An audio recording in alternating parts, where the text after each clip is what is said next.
सियासत से डराता है उससे कह दो अगर जिद पे आ गए तो फिर से चाय बिकवा कर छोड़ेंगे। चलिए इसी के साथ हिंदुस्तान के मजलूमों की आवाज संसद रत्न लोकसभा सांसद ऑल इंडिया मजलिस इत्तेहादुल मुस्लिमीन के राष्ट्रीय अध्यक्ष जनाब बैरिस्टर असदुद्दीन ओवैसी साहब को दावत दूंगा त्योहार के बीच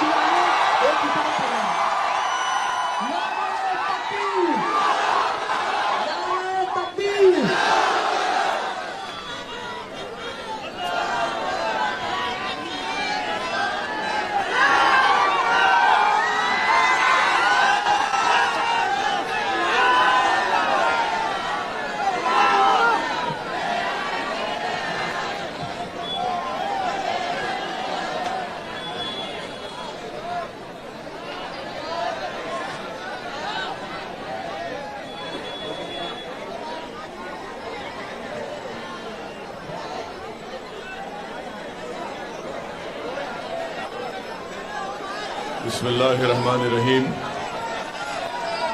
अस्सलामु अलैकुम वरहमतुल्लाहि वबरकातुहू। मोहतरमा कौशिका परमार साहिबा, उम्मीदवार मजलिस इत्तेहादुल मुस्लिमीन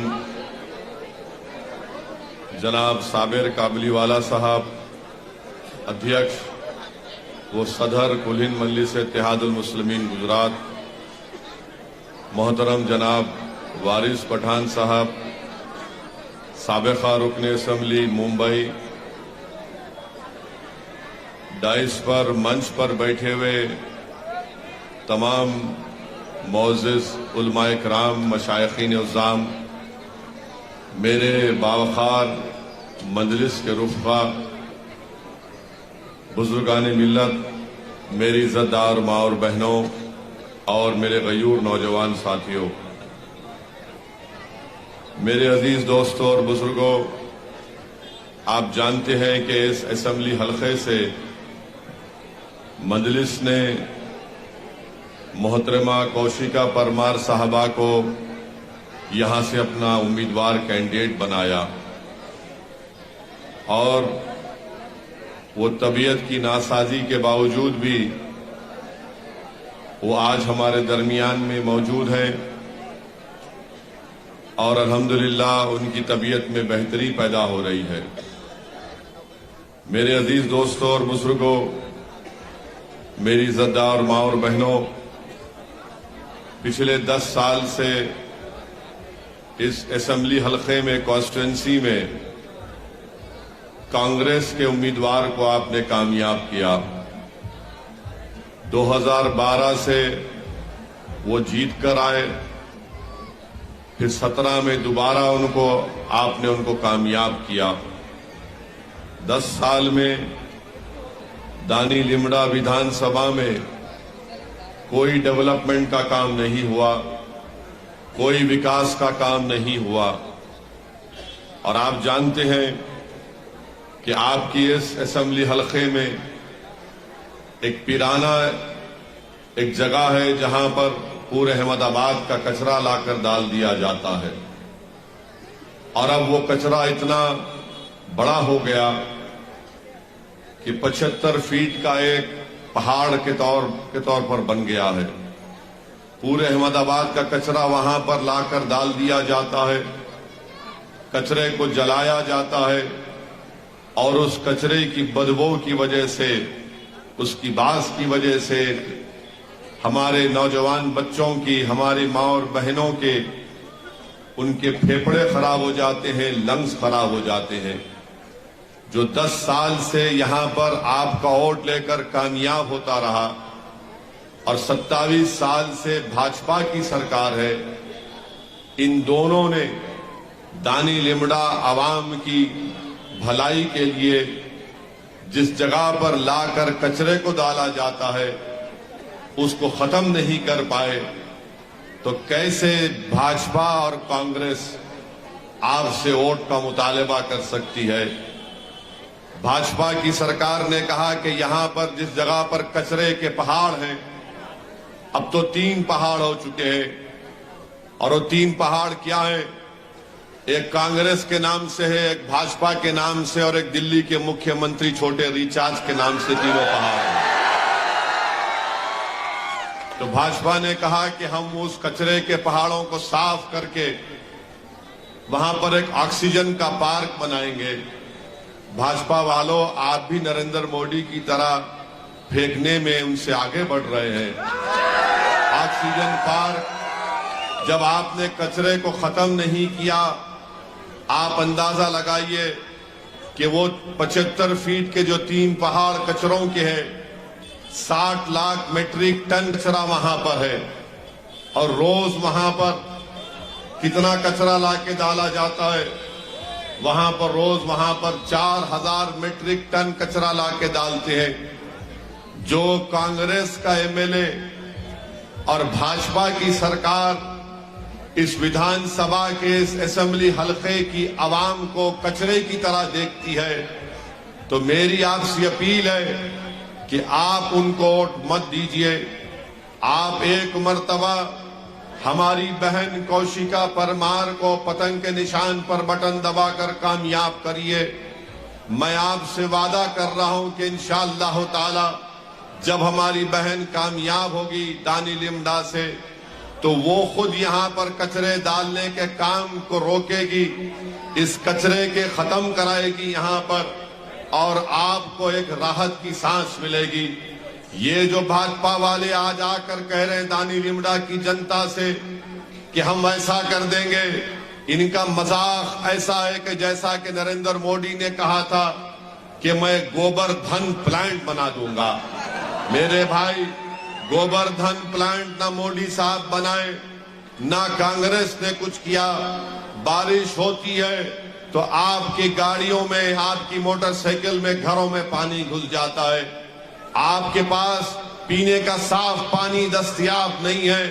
ना 27 साल की भाजपा की सरकार ने, ना 10 साल के कांग्रेस के विधायक ने, एमएलए ने दानी लिमडा की जनता के लिए कोई विकास का काम किया।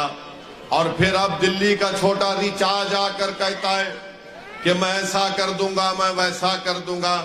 मैं आपको बता रहा हूं, इस दिल्ली की पार्टी के छोटे रिचार्ज के बारे में, दिल्ली में एक इलाका है ओखला, आप गूगल करके देख लीजिए इंटरनेट पर जाकर, उस ओखला के इलाके में भी इसी तरह के कचरे को लाकर डाला जाता है। क्यों कचरा लाकर डाला जाता है? इसलिए कि उस इलाके में अल्पसंख्यक समाज, मुसलमान और दलित रहते हैं। तो यहां पर भी वही हाल है, दिल्ली के ओखला में भी वही हाल है।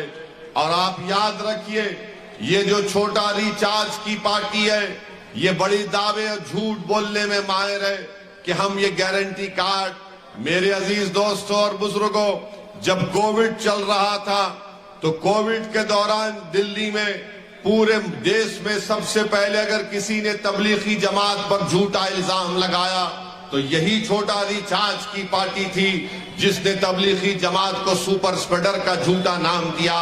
और अदालत में जब मुकदमा गया तो अदालत ने उन तमाम मुकदमों को खारिज कर दिया। जब CAA का कानून भारत की पार्लियामेंट में लाया गया था, आप लोग गवाह हैं कि भारत की लोकसभा में असदुद्दीन ओवैसी ने CAA कानून को मोदी की आंखों में आंखें डालकर कहा यह काला कानून है, हम इसको नहीं मानते। मैंने उस कानून को फाड़ दिया। आप जानते हैं, मैं आपको याद दिला रहा हूं कि क्या आप CAA कानून को पसंद करते हैं? वो CAA का कानून हमको हमारे से शहरियत छीन लेगा। वो आपसे कहेगा कि दानी लिमडा के लोगों, लाओ, हमको लाकर दिखाओ, तुम्हारे दादा का बर्थ सर्टिफिकेट दिखाओ, नहीं तो तुमको मशकूक करार दिया जाएगा। आप पार्लियामेंट का रिकॉर्ड उठा कर देख लो, यही दिल्ली की पार्टी आप जिसका नाम आम आदमी पार्टी है, इन्होंने CAA कानून की तायीद की थी। इन्होंने तायीद की थी, मोदी के इस काले कानून की तायीद की थी। आज दानी लिमडा हो या फिर मुख्तलिफ इलाकों में आकर झूठी बातें करते हैं कि गारंटी कार्ड। अरे तुम तो हमारी बर्बादी के सामान को तैयार कर रहे थे। तुमने पार्लियामेंट में मोदी के काले कानून का साथ दिया। तुमने कोविड के दौरान तबलीगी जमात का साथ दिया और आज यही दिल्ली की जो छोटा रिचार्ज की पार्टी है, पूछिए उनसे जब आपके दरमियान में आकर कहेंगे कि हमको वोट दे दो, उनसे पूछो, बताओ बिल्किस बानो पर तुम्हारी क्या राय है, तो बोलेंगे नहीं, हम बिल्किस के बारे में नहीं बात करेंगे। क्यों नहीं बात करेंगे? क्या बिल्किस हमारी बेटी नहीं है? क्या बिल्किस गुजरात की बेटी नहीं है? क्या बिल्किस भारत की बेटी नहीं है जिसको जालिमों ने उसकी असमत रेजी की, उसका रेप किया? और कब रेप किया बिल्किस का? जब बिल्किस 6 महीने की हामिला प्रेग्नेंट थी, एक मां के सामने उसकी 3 साल की बेटी को कत्ल कर दिया गया। एक बेटी के सामने उसकी मां की को रेप करके उसका कत्ल कर दिया गया। आज भाजपा बिल्किस के रेप करने वालों को, उसकी बेटी और मां के कातिलों को मोदी और अमित शाह उनको छोड़ देते हैं। और ये छोटा रिचार्ज की पार्टी अपनी जबान पर बिल्किस का नाम नहीं लेना चाहती है। क्यों नाम नहीं लेना चाहते तुम? अरे जब जालिम जुल्म करता है तो जालिम को जालिम बोलेंगे, मजलूम को इंसाफ नहीं दिलाएंगे, तो फिर तुम किस बुनियाद पर, कौन सा हक लेकर तुम दानी लिमड़ा और इस इलाके में आकर वोट की भीख मांग रहे हो? हम आज के जलसे में आपके दरमियान में खड़े होकर कह रहे हैं कि बिल्किस से नाइंसाफी हुई। ना भाजपा बिल्किस का नाम लेती है, ना कांग्रेस बिल्किस का नाम लेती है, और ना छोटा रिचार्ज की पार्टी वाले बिल्किस का नाम लेते हैं। मेरी दानी लिमड़ा की जनता से अपील है कि आप मजलिस की हमारे कैंडिडेट को कौशिका परमार को वोट दीजिए, एक मर्तबा वोट दीजिए। ये जो गंदगी दानी लिमड़ा में ये कचरा डालने की है, मजलिस इंशाअल्लाह ताला एक ताजा हवा यहां पर पैदा करेगी। आज आपके सामने कांग्रेस है, भाजपा है, ये दिल्ली की छोटी रिचार्ज है, और मजलिस इत्तेहादुल मुस्लिमीन आपके सामने है। ये आज छोटे रिचार्ज ये करेंगे, ये चाहते हैं कि हमारे मासूम बच्चों के हाथ में झाड़ू दे दिया जाए। कांग्रेस ये चाहती है कि हमारे मासूम बच्चों के हाथ खाली रहे, और भाजपा कभी आपसे हाथ मिलाना नहीं चाहती। मजलिस आपको गले लगा रही है, मजलिस आपके दर्द को अपने सीने में महसूस करती है, मजलिस आपकी नाइंसाफी के खिलाफ आवाज बुलंद करती है, मजलिस जुल्म के खिलाफ एहतजाज करती है, मजलिस कमजोरों को ताकतवर बनाने का नाम है, मजलिस नौजवानों के मुस्तकबिल को संवारने का नाम है। मजलिस कामयाब होगी तो दानी लिमड़ा के बच्चों को स्कूल मिलेगा, मजलिस की कौशिका परमार कामयाब होगी तो दानी लिमड़ा में विकास का काम होगा। मैं इसीलिए आपसे अपील कर रहा हूं कि 5 तारीख के दिन आप असदुद्दीन ओवैसी को मत देखिए, अपने बच्चों के मुस्तकबिल को देखकर अपने वोट का सही इस्तेमाल करके कौशिका परमार को कामयाब करिए, एक नया इनकलाब लेकर आइए। ये कांग्रेस पार्टी से अब कुछ होने वाला नहीं है। कांग्रेस पार्टी अब पूरे मुल्क में खत्म हो रही है। कांग्रेस पार्टी आप देखना 2024 में इनके 24 MP भी कामयाब नहीं होंगे इंशाअल्लाह।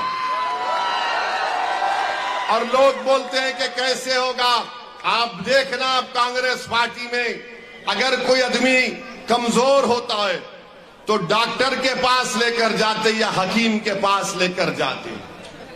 जब कोई कमजोर हो जाता है तो डॉक्टर उसकी नब्ज देखकर या हकीम साहब देखकर बोलते हैं कि दवा दे सकते हैं, इसको अच्छा ताकतवर हो जाएगा। मगर दुनिया के किसी हकीम के पास कांग्रेस को ताकतवर बनाने की दवा नहीं रही। अब ये ताकतवर नहीं हो सकते, ये नीचे जा रहे हैं, नीचे जाएंगे। अरे 27 साल से इन्हीं कांग्रेसियों ने बीजेपी के साथ मिलकर बीजेपी को गुजरात में हुकूमत बनाने दिया। बताइए 27 साल में आपने भाजपा को नहीं हरा पाए, और आज जब हमारी बहन इलेक्शन लड़ने आती है तो कांग्रेस के लोग क्या क्या इल्जाम नहीं लगाते हम पर, क्या क्या बकवास नहीं करते। मगर मैं कांग्रेस के लोगों को, कांग्रेस के जिम्मेदारों को, ये दिल्ली के छोटा रिचार्ज की पार्टी के लोगों को, भाजपा के लोगों को कहना चाह रहा हूं कि मजलिस गुजरात में आ चुकी है, अब जाने का नाम नहीं है, यहीं पर रहेंगे, आपकी बात करेंगे, जनता में अपना एतमाद और आपका दिल जीतेंगे, मुकाबला करेंगे भाजपा से, मुकाबला करेंगे कांग्रेस से, हर जुल्म के खिलाफ एहतजाज करेंगे। मेरी आप तमाम से अपील है कि अपने वोट को जाय होने मत दीजिए और याद रखिए, अगर आप अपना वोट जाय करेंगे, और आपका वोट कैसे जाय होगा, अगर आप कांग्रेस को वोट देंगे तो भाजपा को फायदा होगा, अगर आप दिल्ली के छोटे रिचार्ज की पार्टी को वोट देंगे तो भाजपा को फायदा होगा, अगर आप दानी लिमड़ा की जनता का फायदा कराना चाहते हैं तो मेरी आप तमाम से अपील है कि हमारी इस उम्मीदवार को, कौशिका परमार को कामयाब करिए। इसको गुजरात की विधानसभा में भी जाइए ताकि ये जाकर आपकी लड़ाई लड़ सके, आपके मसाइल को हल करवा सके। 10 साल कांग्रेस का एक लंबा वक्त आपने दे दिया। मेरी आपसे गुजारिश है कि आप मेरी इन बातों पर आप गौर करिए। और दूसरी बात यह है मेरी जरदार मां और बहनों कि कल से 2 दिन से भारत के प्रधानमंत्री वजीर आजम अपनी तकरीर में कह रहे हैं कि विकास के नाम पर वोट दो भाजपा को। मोदी जी, मैं भी गुजरात में देख रहा हूं क्या हो रहा है।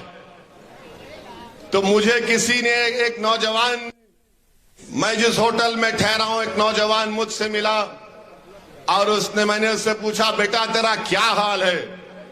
तो बोले कि सर मेरा ऐसा हाल हो गया कि मैं एक जोक सुना। उसने कहा कि जोक है, ये कोई हकीकत नहीं है। उसने कहा कि उसकी जिंदगी की तकलीफ बयान की। उसने कहा कि मैं जिस लड़की से शादी करना चाहता हूं, उसने मुझसे आकर कहा कि आपकी सरकारी नौकरी कब लगेगी। उसने आकर उससे कहा कि आपकी सरकारी नौकरी कब लगेगी, पप्पा लड़का ढूंढ रहे हैं, पप्पा लड़का ढूंढ रहे हैं। तो उस नौजवान बच्चे ने कहा, मोदी सरकार पर भरोसा मत करो, तुम शादी कर लो। अब मोदी जी बोल रहे हैं कि मैं 2 करोड़ नौकरियां देने का वादा किया था 2014 में। 8 साल हो गए। 8 साल के बाद मोदी जी कहते हैं कि 2024 तक 10 लाख दूंगा मैं। माने 2014 में वादा किया था कि हर साल 2 करोड़ 2 करोड़ 2 करोड़, कितने हो गए? 16 करोड़ नौकरियां मिलने चाहिए थी। अब उन्होंने कम करके कहा कि 10 लाख ले लो। मोदी जी कोई फेंकने की, अगर किसी को फेंकना है तो आपसे सीखे। यानी 2 करोड़ से 10 लाख पर आ गए आप। कहीं गुजरात के चुनाव में कहा था 2014 में प्रधानमंत्री बनने से पहले कि बाहर इसके बैंकों से पैसा आ जाएगा, ब्लैक का पैसा आएगा और आपके अकाउंट में 15-15 लाख चले जाएंगे। अब बेचारा गरीब जो जिंदगी में 15 लाख नहीं देखा, वो मुतासिर हो गया। 15 लाख आएंगे भाई, 15 लाख आएंगे। मगर उसको नहीं मालूम था कि मोदी जी लंबा दे देते हैं। 8 साल हो गए, 15 लाख की जगह 1500 नहीं आए। आज आप अंदाजा लगाइए कि भाजपा के लोग बोलते हैं कि हमने गुजरात को बनाया है। आपको मालूम नौजवानों में बेरोजगारी, गुजरात में 13% नौजवान बेरोजगार है।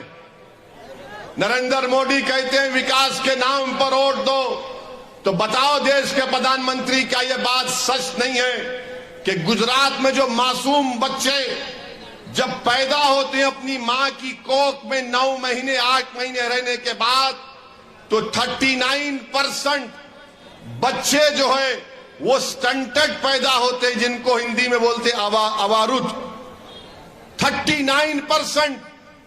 और आप बोलते हैं कि आपने गुजरात बनाया, और फिर कम वजन के बच्चे 39% गुजरात में पैदा होते हैं। और फिर उसके बाद जो बर्बाद बच्चे होते, वेस्टेड जिसको कहते हैं, 25% बच्चे जो पैदा होते, वेस्टेड पैदा होते हैं। बताओ आपने क्या हाल करके रख दिया 27 साल में गुजरात में। बेरोजगारी 13%, बच्चे जो अवरुद्ध पैदा होते हैं स्टंटेड 39%, कम वजन के 39%, और जो बच्चे वेस्टेड या बर्बाद होते हैं 25%। आप बताइए क्या किया भाजपा ने गुजरात में।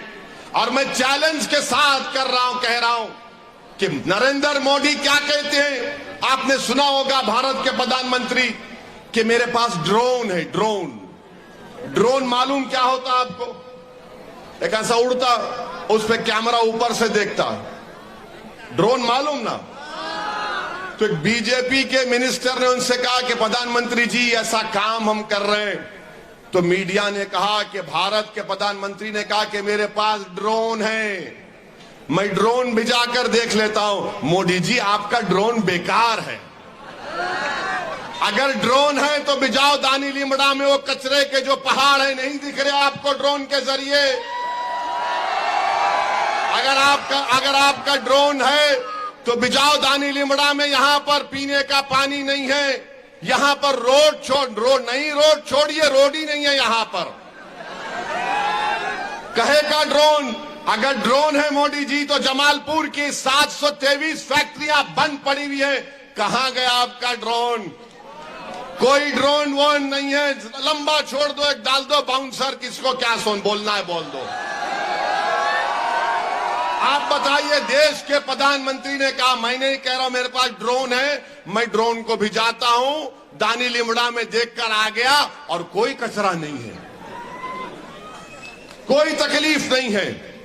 मेरे अजीज दोस्तों, मेरी इज्जतदार मां और बहनों, इसीलिए हम आपसे अपील कर रहे हैं कि आप 5 दिसंबर के दिन अपना एक वोट हमारी बहन कौशिका परमार को वोट देकर कामयाब करिए।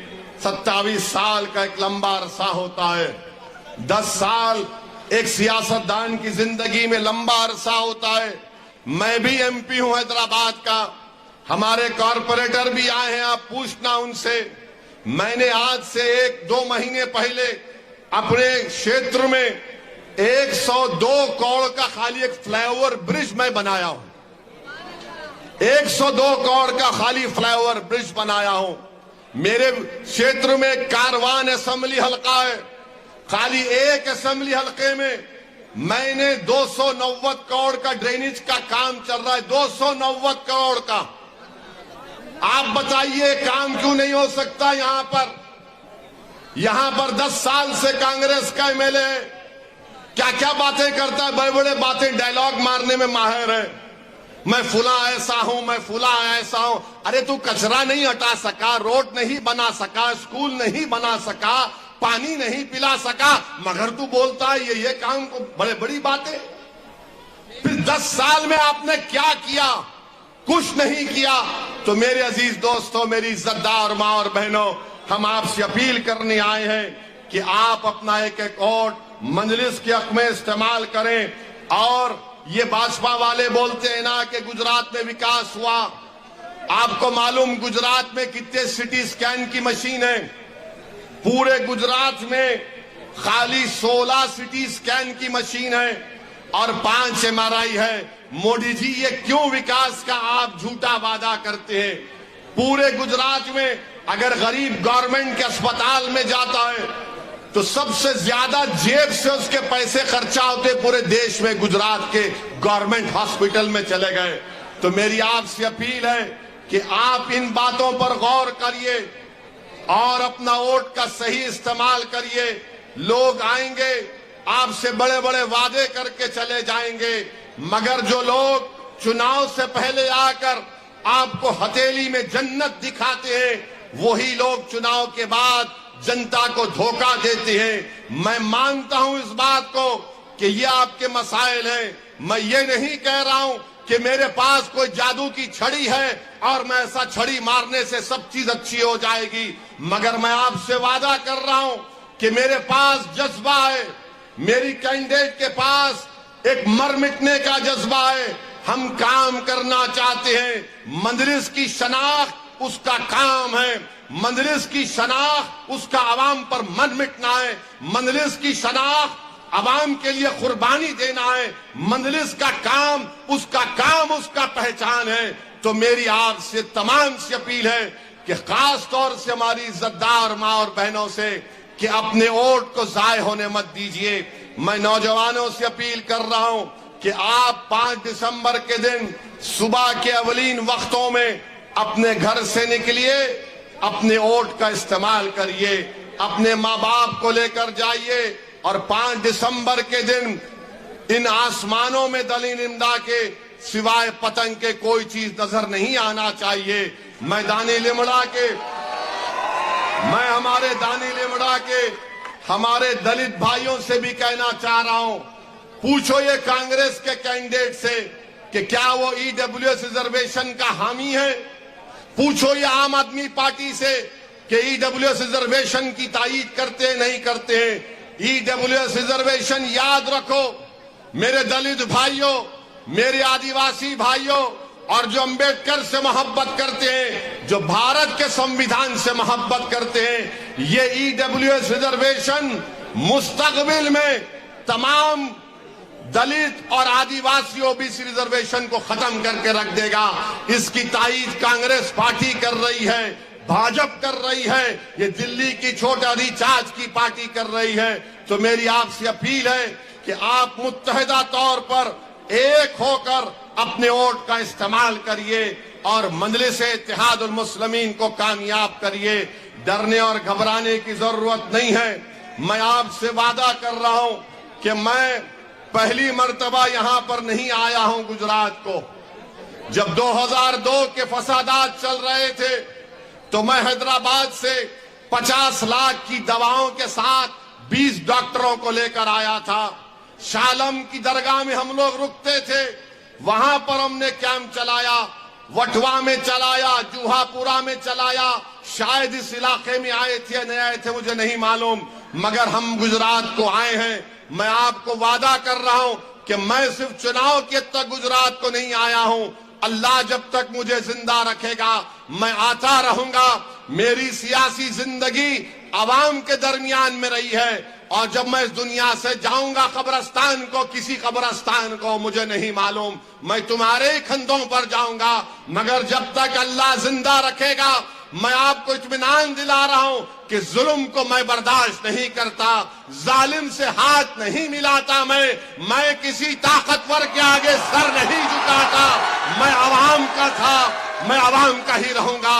मैं आपका खादिम हूं और आपके दरमियान में रहकर हम लड़ाई लड़ते हैं। मुझे कोई मंत्री संतरी बनने का शौक नहीं है। मुझे सिर्फ इतना मेरी जिंदगी का मकसद है कि जब मैं दुनिया से चला जाऊं तो गरीब कहे कि हाँ, इसके दिल में हमारे लिए थोड़ी सी मोहब्बत थी, ये हमारी आवाज था, ये हमारी ताकत था।